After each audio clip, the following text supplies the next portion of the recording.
On dit souvent du départ à la retraite d'un collègue ou du décès d'une personne publique connue que ce sont de grands souliers à chausser.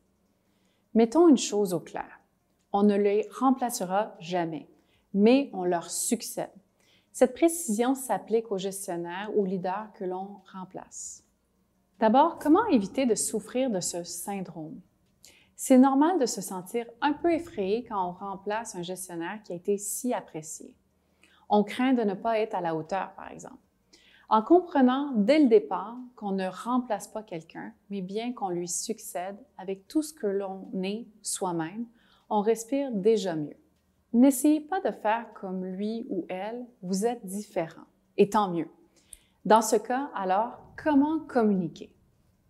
Si vous souhaitez devenir un gestionnaire inspirant, vous devez commencer par vous connaître vous-même et connaître le style de communicateur que vous êtes.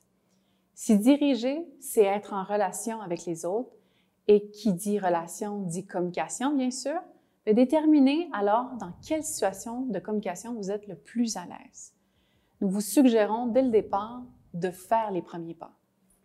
En général, les gestionnaires les plus appréciés par leurs employés et leurs équipes sont des gens qui ont réussi à gagner non seulement la confiance des gens, mais qui sont très accessibles.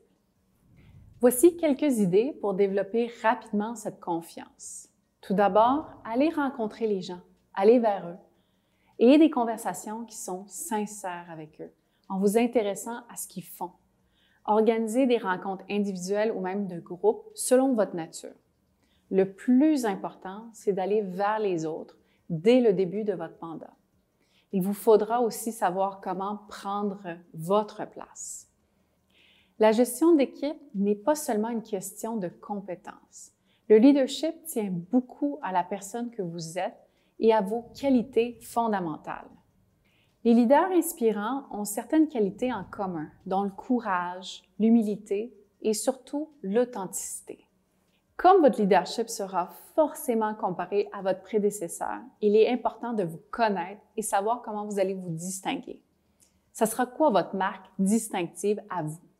Le reste, ça sera une question de temps.